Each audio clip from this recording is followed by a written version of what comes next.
coming up tomorrow afternoon on ESPN, and the analyst on the call is former Arizona State great and NFL quarterback Brock Osweiler, who's on BYU Sports Nation. Brock, welcome to the program, man. Good to have you. Great to be on. Thank you for having me. Let's talk about this matchup because it's interesting. BYU 4-1, coming off a bye week. Been an interesting team. The stats don't scream 4-1, but BYU is. TCU, obviously, 2 straight losses, and Chandler Morris out, Josh Hoover in. What do you make of this matchup in Fort Worth tomorrow? Yeah, I think it's really intriguing. And I think the biggest thing that, first needs to be said, and it's kind of what you just mentioned. BYU stats, they're not jumping off the charts by any means. But I think the thing that does matter, you look at the points per game and you look at turnover margin. And what do those two things say? It says that they're a well-coached team. I think that's something that it has just kind of been expected with Kalani and just, what he's done over the years there during his tenure. They're going to be well-coached. They're going to be disciplined, technically sound. And I think that's what matters. So sometimes you got to remove all the stats and just kind of focus on the wins and losses, points per game, and turnover margin is always going to say a lot. When you look at TCU and you talk about this matchup, they're reeling for a win. You're talking about a team, as we all know, played for the Big 12 title last year and ultimately played for the national title and losing to Georgia. So there was high expectations for that team coming into the season. They're on a 2-game losing streak, obviously one of those coming at home 2 weeks ago against West Virginia. And this is just nobody around the TCU program expected them to be here at this point. So you have a TCU team without their starting quarterback, backs against the wall. They have great leadership. They have a great head coach in Sonny Dykes. So they expect to win. And I expect them to play hard. And then, when you talk about BYU coming off a bye week, there were some things, obviously, the coaching staff wanted to clean up, specifically offensively with the run game.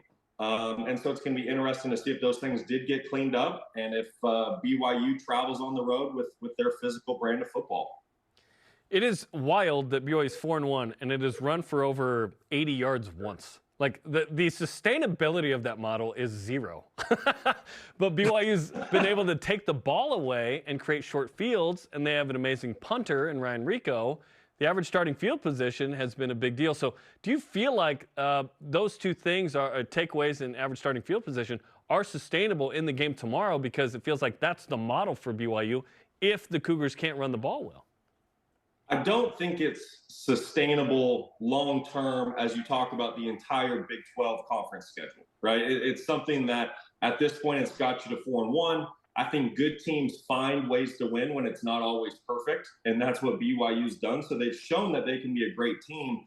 But as you get into the teeth of the schedule, TCU on the road, Texas Tech, Texas, West Virginia, Oklahoma, when you're talking the best teams in the Big 12 conference, I think you really need to get back to your identity, which is being a physical, run-first team. And then what do you do off of a good run game? Play action shots. And I think that's really what BYU wants to be. And as you continue to play better opponents in conference play, the better the run game is, I think the better the entire offense will be. Talking to ESPN college football analyst Brock Osweiler on BYU Sports Nation. For Josh Hoover, this has got to be interesting because last week Chandler Morris hurts the knee, comes in and struggles a bit, is playing from behind already.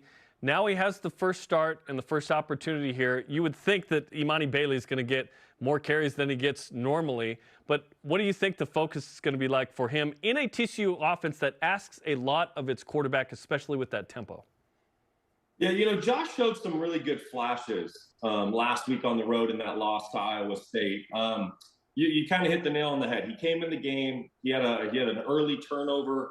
He fumbled the very first snap that he was in on, and it was a really shaky start to put it bluntly. But the thing that I think was most impressive about Josh, the game couldn't have started any worse for him. But as it went on and as he played more plays and more series, he got more and more comfortable, and he really flashed some good stuff. He made some really good throws from the pocket. He displayed some really good accuracy. He made some good decisions. He threw 1 touchdown on the game. Really should have had 2. There was a running back that could have helped him out with that was pretty much essentially a walk-in touchdown if he just caught the football. So although the start wasn't great for Josh, he definitely flashed some signs that he could be a player for the Horned Frogs. And I would assume with a full week of practice, of knowing that you're going to start the game, having the game plan built around your skill set rather than Chandler Morris's, I would expect him to play a solid game. But once again, until you get out there and in the heat of the moment and you get hits and the pressure's on to make plays, you never really know what a young quarterback's going to do. But Josh certainly flashed some signs that he could be a good player for TCU. The Solid Verbal on X, still not used to that, Twitter, tweeted yesterday that the points per drive from last year to this year for defenses across the country, BYU is the 4th most improved in the country. This defense is way better than it's been. It's really helped set up the offense for BYU. What are you seeing on film of this BYU defense that has put itself in position to win some games?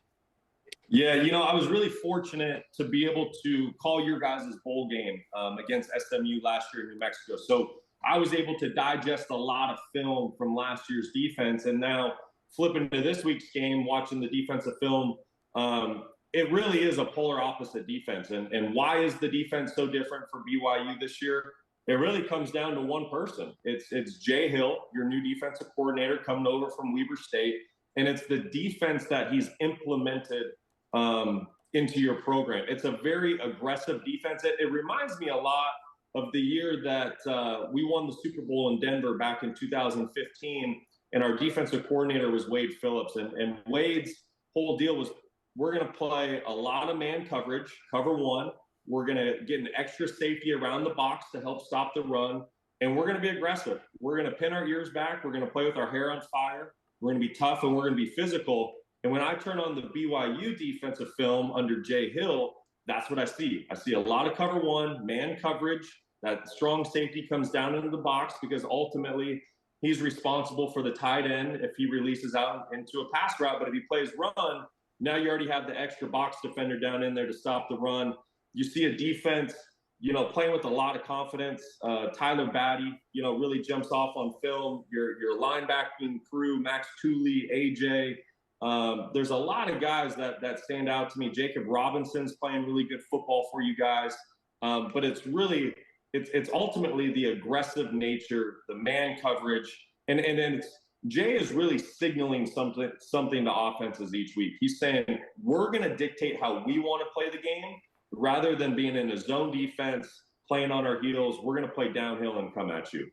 Talking to Brock Osweiler of ESPN on BYU Sports Nation. The Big 12 has been wild, man. Like Oklahoma, clearly the best team at the moment. Texas seems to be right there. Everybody has a loss in league through 3 games, but Oklahoma. And then last night you have this crazy Houston, West Virginia Hail Mary win. Kansas State lost to Oklahoma State. Like everybody has, a perception. Oklahoma is the only team unscathed. What do you make of this league through 3 games? Well, it's a lot of fun to watch, and I think it's very far from deciding who's going to be there at the Big 12 title game in Dallas come December. You kind of hit the nail on the head. There's Oklahoma and Texas at the top, and then from there you got this clump of teams really deciding who wants to take that next step into the top caliber. I would say Kansas is probably the next closest. Obviously, you guys had the loss on the road to them, so that's kind of why I give them the notch above you guys. I think BYU is right behind Kansas. You would say West Virginia was in that talk. 2 weeks ago, they go down to Fort Worth. They play a very physical football game. They hold TCU to 3 second-half points, and they pull off the upset on the road. But then, like you just mentioned, they lose on a Hail Mary last night down in Houston. So I don't know who West Virginia is yet. Texas Tech came into the season with big-time expectations under Coach McGuire. And, I'd say at this point in the season, they've yet to meet those expectations. I think they have a couple losses on their resume that they weren't expecting, especially the one on the road to Wyoming. And then you have this Kansas State team sitting there that won the Big 12 last year, but then they lose to Oklahoma State last week. So I guess that's a long way to say that the Big 12 it's an exciting conference to watch. It's going to keep you on your toes. I think who Oklahoma and Texas, who those football teams are going to be this year. Now we're just waiting to see which team wants to step in there and also contend for the Big 12 title. Well, good stuff. And you would know TCU having called that West Virginia game 2 weeks ago, 2 blocked field goal attempts in the fourth. It was a wild one. Perhaps we'll have the same level of wild in a Big 12 game tomorrow at 3:30 Eastern on ESPN. Brock, have a great call, and thanks for joining us on the program. Anytime. Thank you for having me on.